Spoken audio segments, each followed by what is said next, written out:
Greetings and welcome to Illinois in Focus, powered by the Center Square. I'm Dan McCaleb, Chief Content Officer at Franklin News Foundation, publisher of the Center Square Newswire service. This week in Illinois in Focus, we'll discuss the final days of the spring legislative session, which is scheduled to conclude May 31st, even though we still don't have a budget bill to examine. There are calls for lawmakers to freeze the annual increase to the state's gas tax tied to inflation, as other energy costs are expected to rise this summer. And Republicans say changes are needed to the State Safety Act. All that and more when we return.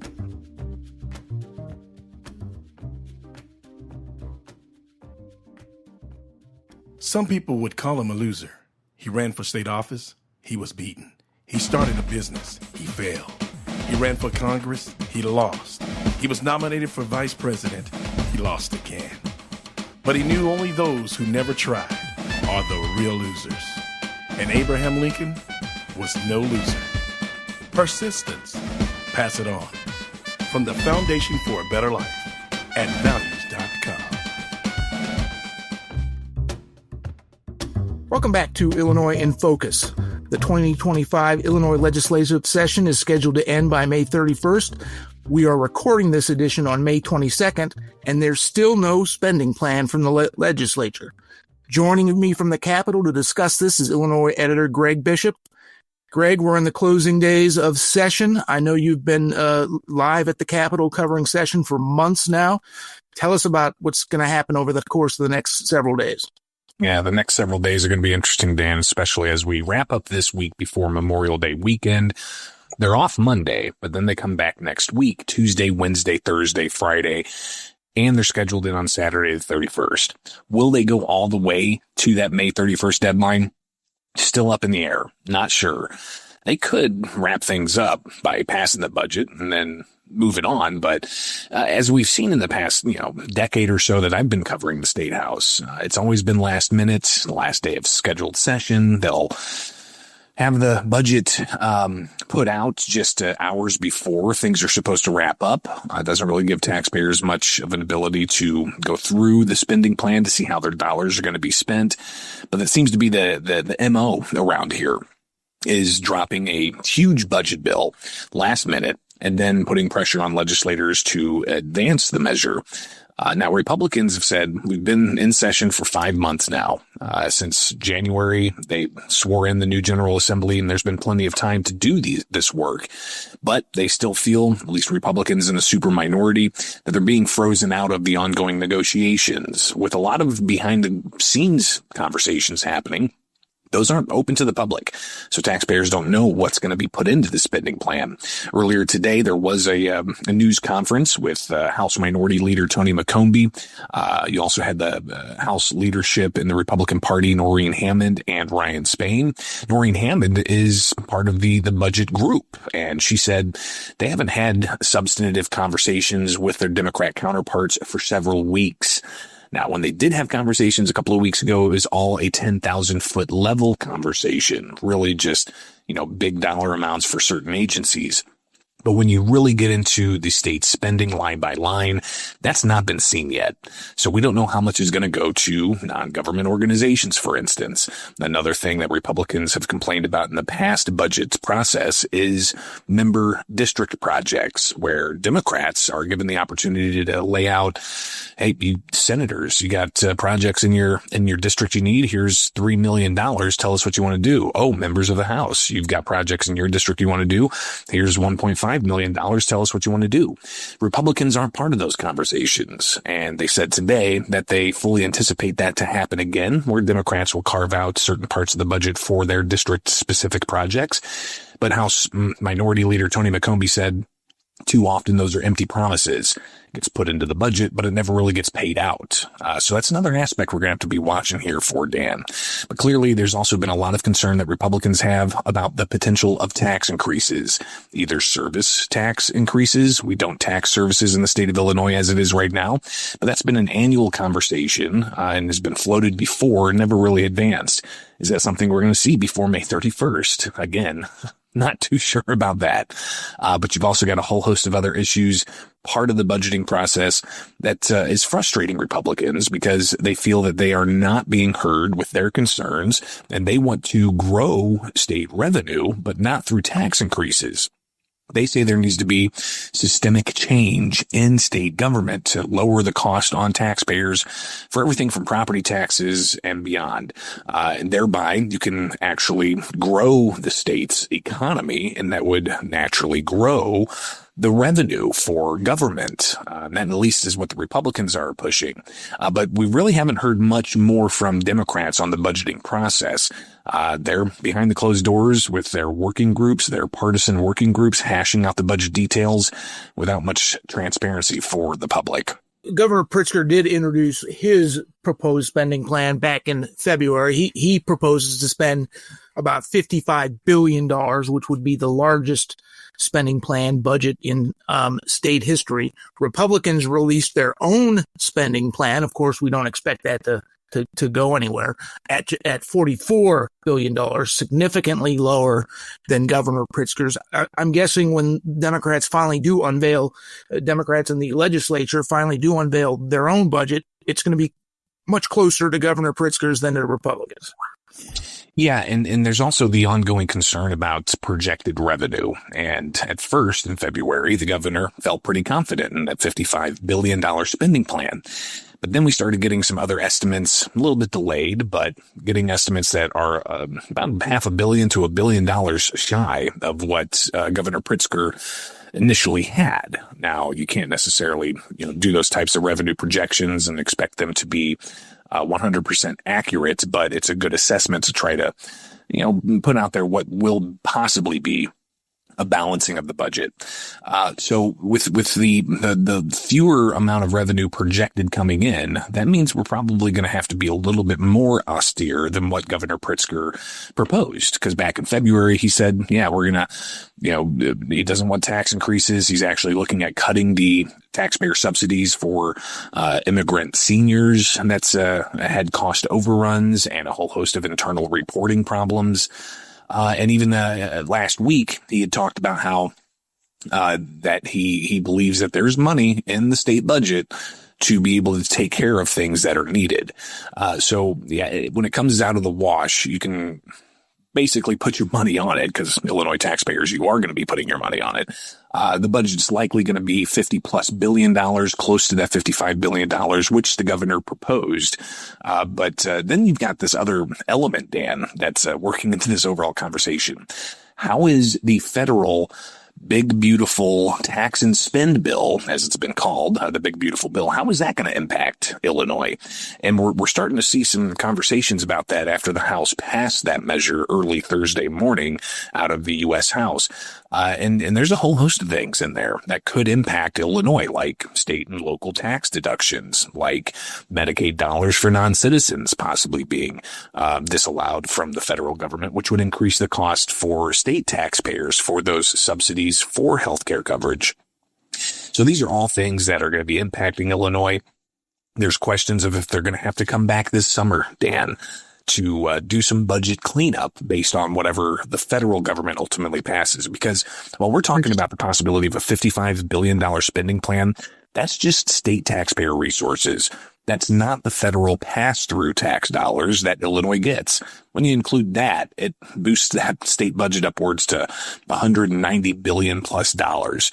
So at the end of the month, we should see how much state government's going to cost Illinois taxpayers. But as of right now, we don't have that detailed plan on the table for us to review. One thing we know that will occur if lawmakers don't act is that the state's gas tax is going to go up on July 1st. Back in 2019, lawmakers with Governor Pritzker's support doubled the gas tax from 19 cents a gallon to 38 cents a gallon, but also tied an annual increase in there that's tied to inflation. So every year since they doubled the gas tax has gone up based on the rate of inflation. If some now are calling for the state to suspend that tax cap, that gas tax increase. If they don't, it'll increase to 48.3 cents a gallon, That's, of course, on top of of a gallon of gasoline. And then the state of Illinois assesses a separate sales tax on top of that tax. Tell us about these calls to suspend the increase. Yeah, I mean, you got to think about that. Since 2019, Illinois' tax per gallon of gas has gone up almost 30 cents in July 1st. And it's going to go up again, tied to the Consumer Price Index. This was an effort. It was actually a bipartisan effort back in 2019 as part of the Rebuild Illinois Capital Program. And the increased gas tax was going to go into the road fund, especially with a lockbox amendment that Illinois voters approved to ensure that any taxes raised for transportation stays for transportation, and it doesn't get swept into other funds. So there was a bipartisan effort to bring that about. Well, now we've got billions and billions of dollars in the road fund to take care of construction projects across the state. So some people are saying that we need to just freeze the gas tax and reassess where we're at. Because, Dan, if you go across the border to a neighboring state, I go to Missouri quite a bit. I've got family that live there. Gas per gallon is typically 40 to 50 cents cheaper in Missouri than it is in Illinois. That's substantial, especially when you're driving around in a gas guzzling truck, like a lot of people do in the rural parts of Illinois. That adds up real quick. So the idea, of course, is Illinois already having some of the highest taxes in the country and among the highest gas taxes. How much is enough? Now, calls for that, obviously, not really advancing here at the Capitol. There doesn't seem to be any willingness to retract away from Illinois' status as being among the highest tax state in the nation. And the gas tax is right up there with it. And of course, Illinois is an outlier in the Midwest when it comes to gas prices, significantly higher. Motorists paying at the pump than our neighboring states. Greg, in addition to gas taxes likely going up this summer, there are significant concerns that home energy costs are going to go up this summer. Tell us about that. Yeah, so this is an important aspect of our society, right? I mean, we want to have lights turn on when we have them the switch flipped. We want to make sure that energy is affordable not just for residents but also for businesses like manufacturers that are major energy consumers. So when it comes to one of the high points for Illinois has years ago heralded having very affordable energy prices, and that was attractive for businesses looking to set up shop. That seems to be changing, and a lot of it seems to be because of policies coming from states like Illinois that are focusing more on so-called renewable energy like solar and wind, and getting away from things like coal-fired power plants or natural gas-fired power plants. So what you have going on here is these major energy oversight grid operators. PJM is one of them. MISO is another one. Illinois is covered by two different power grid operators. And these are organizations that help facilitate the sale and the importing and exporting of energy from one state to another with all of the different types of energy production that there is. So there's been a lot of concern because recent auctions for summertime energy have seen drastic spikes in the amount of cost, which is going to translate to higher utility costs for Illinoisans, especially during the peak hours of the summer where you've got people wanting their AC on. You've got the economy still buzzing, but that energy demand is still there, and it's growing. That energy demand increasing quite a bit, especially with the aspect of, electric vehicles increasing. You've got the data centers that are proliferating. Those are major draws of energy. You've got the race towards AI. And these are some of the things that PJM, one of those oversight bodies, one of those bodies that helps facilitate the sale of energy across state lines and such, they actually said that, a lot of this is going to be because of policies focused on, renewable energies and a variety of other things, and getting away from, base load generation like coal, for instance, because Illinois policy does say that we're going to end coal-fired power plants by 2035 and 2040. So all of that is coming to a head, but we're not really seeing any substantive policy initiatives to address this other than Democrats at the State House looking more at possibly expanding clean energy initiatives and subsidies for battery storage, or telling a manufacturer that if they want to set up shop in Illinois, they have to bring their own energy, which could increase costs considerably, and a whole host of other things. So we'll see what happens before the end of session. We could have an energy package that's proposed, but is it really going to address the increased costs? Is it going to be what Republicans are looking for, a realistic change in Illinois' energy policy, or will it be something that Democrats say is their focus of making sure we have clean energy and renewable energy? So these are clearly some big policy decisions that are going to be made before the end of the month. How exactly that turns out, what it looks like, and is that going to impact the cost of utilities for consumers and businesses? It looks like it might actually just continue to compound the concerns. So we may be continuing to talk about this all throughout the summer as well. Summer temperatures haven't hit my area yet up here in the northwest suburbs of Chicago, but they will soon. We'll all be turning on our air conditioners and whatnot, seeing spikes in the gas tax at the gas pump, higher energy costs. Just can't wait to re-budget for the summer months. Well, and you have to think too, Dan, how this impacts people on fixed incomes, retired folks. You know, they get a set amount a month, and they've got their medicine costs. They've got their property taxes, which continue to increase in Illinois. How are people on fixed incomes supposed to budget for these things when they're looking at, $20 increase a month for their electricity, if not more, when they're looking at an increased gas tax, when they're looking at all of the other compounding factors of the cost of living in Illinois continuing to go up?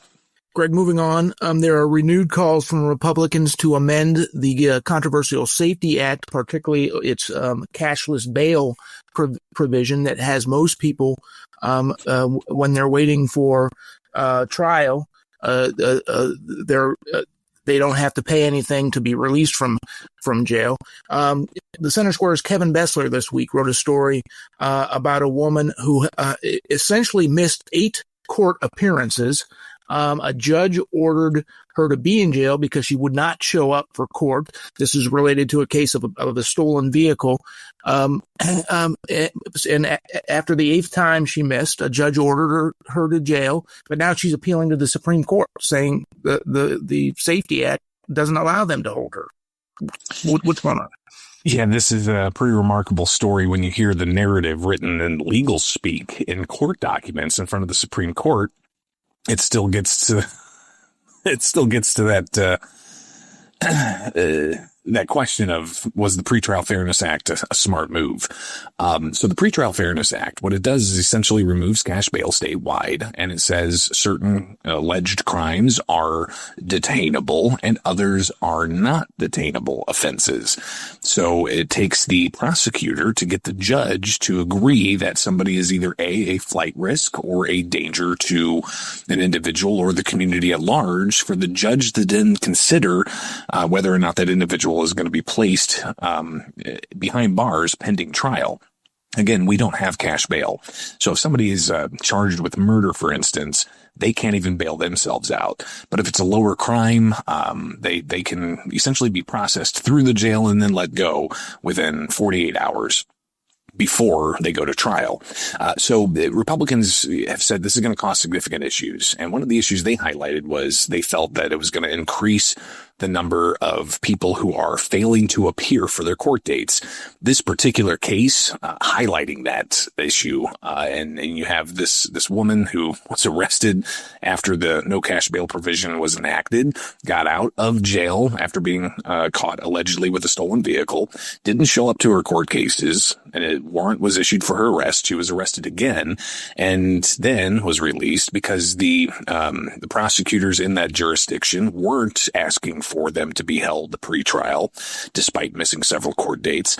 And then after being released for the second time, missing more court dates, was arrested, and the judge simply said, "You're staying behind bars until trial." Well, Republicans are saying that they want to restore cash bail to the state of Illinois for a couple of reasons. Number one, procedurally, it gives discretion to judges to determine what kind of monetary bond should be issued for somebody to get out pending trial. Puts the defendant's skin in the game, so to speak. But you also have the issue of failure to appear. Republicans said that that's going to just increase quite a bit with no cash bail. In this case in particular, that the Illinois Supreme Court heard this week highlights that. But Republicans are also, they say if the system is going to remain, they need to expand the net, the categories of crimes that people can be held pending trial. And in particular, when we wrote about this last week when the Republicans were critical of it, a case where a young woman was missing for 2 months almost, and the family's putting flyers all over the place only to find out that a Mexican national had the young woman at their home. Apparently there was an alleged drug overdose of sorts, and the Mexican national, instead of reporting it, concealed the body for 50 days in a trash can, and even allegedly filling the trash can with bleach. That individual, Dan, was released pre-trial because apparently, hiding a body is not a detainable offense. Republicans say that's just abhorrent and that needs to change, as with a whole host of other things with the PreTrial Fairness Act. Whether that's going to get any recognition that there do need to be changes and actually have something move through to update the Safety Act's PreTrial Fairness Act, it's not clear. But I did ask State Representative Cam Buckner last week, and he said, listen, it's not a perfect bill. He's open to having those conversations about what changes are needed. But Republican State Representative Patrick Windhorst said all Democrats have to do in the supermajority is have hearings on this and advance a bill. But we have not seen that happen. Greg, the debate over whether transgender athletes should be allowed to play in girls' and women's sports continued this week on the House floor after a biological male runner who identifies as a female from Naperville won the girls' division at a recent junior high track meet. Wednesday, there was significant debate in the House. Tell us more. And this has been erupting on the House floor the past couple of months, really. It seems like every week. There's a story about this, and Republicans have a point of personal privilege where they raise their concerns of women and girls sports missing out on opportunities because there are people born male who are identifying as female getting involved in female sports in a high school level. And that's caused some problems with, Republicans saying, hey, this is not allowing for the women in these sports to be recognized for their athletic prowess and to possibly get scholarships or other opportunities for that. Because if you got a male coming in, higher levels of testosterone, different bone structure, they say that guaranteed the male is going to dominate in that sporting event. So they've raised those concerns time and again. But Democrats have been pushing back as well on the House floor and not debating a bill or anything along those lines, just going back and forth with their talking points. And Friday, State Representative Kelly Cassidy, a Democrat from Chicago, got up and said that Republicans are, quote, obsessed with kids' genitalia. Well, State Representative Bill Howder, a Republican from Morton, he said that that's a big problem and violated rules of decorum. But the parliamentarian said it didn't. And the debate continued earlier this week with more finger pointing and more posturing, and whether or not there's going to be any resolution to this. There's no end in sight. President Trump did sign an executive order banning biological males from playing in female sports, but a number of states, such as Illinois, are not following that. Greg, that's all the time we have. Thank you for joining us today. I do want to wish our listeners a happy Memorial Day weekend. Take a moment to remember what the weekend is about. Thank those who came before us, fought and died for our freedom.